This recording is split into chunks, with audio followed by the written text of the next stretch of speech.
అంత టాలెంట్ ఉన్నా ఆవకాయంత అదృష్టం ఉండాలి అంటారు. కానీ దుబాయ్ దేశంలా మన భారతీయునికి పంచకాయంత అదృష్టం పాకురు పట్టినట్టు వట్టి ఇడవలేదు. బంగారం ధరలు ఆకాశం దాటి సూర్య కుటుంబం ఇడిచి విశ్వమంచుల దాకా పోయి విర్రవీగుతున్న టైంలా నితిన్ కున్నత్ రాజ్ అనే కేరళ రాష్ట్రం పిలగానికి ఏకంగా పావు కిలో బంగారం లక్కీ డ్రాలెళ్ళింది. ఎంతటి అదృష్టమో చూడుండ్రి. ఇప్పుడు ఈ ముచ్చట తెలిసిన భారతదేశం పబ్లిక్ వారెవా నితిన్ అదృష్టం అంటే నీదేరా, 25 తులాల బంగారం లక్కీ డ్రాల గెలుచుడు అంటే చిన్న ముచ్చట కాదు అని నితిన్ వార్తను సోషల్ మీడియాల సొక్క దిప్పుతున్నారు. కోట్ల రూపాయలు లక్కీ డ్రాలు వెళ్ళినా పట్టి పట్టనట్టు ఉందురు కావచ్చు కానీ అక్కడ గెలిచింది బంగారం ఆయే, అది కూడా పావు కేజీ బంగారము.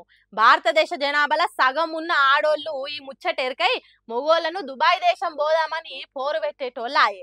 అందుకే ఇప్పుడు ఈ వార్త ఆడోళ్ళకు ఆశ పెంచితే మొగోళ్లకు నెత్తి నొప్పి తెస్తున్నదట. నితిన్ అన్న టికెట్ కొని దాని గురించి మర్చిపోయిండట. ఆ లక్కీ డ్రా తీసినోళ్ళు ఫోన్ చేసి నితిన్ నీకు 25 తులాల బంగారం డ్రాలు వెళ్ళింది అని చెప్తే అసలే నమ్మలేదట. తర్వాత టికెట్ నంబర్తో సహా చెప్పే వరకు పరుగులు పెట్టిండట ఆడికి. మొత్తం దాని విలువ 30 లక్షలు ఉంటదని అని అంటుర్రు. మొన్న భువనగిరి జిల్లా చౌటుప్పల్లా 500కే 66 గజాల ఫ్లాట్ను లక్కీ డ్రాల గెలుచుకున్నాడు. అట్లనే ఓ 10 తులాల బంగారం, ఓ 5-6 కేజీల వెండి కూడా లక్కీ డ్రాల పెడితే మంచిగుండు, టికెట్ కొనుక్కొని మా అదృష్టాన్ని పరీక్షించుకునేటోళ్ళం అని అనుకుంటారట ఇక్కడ జనాలు.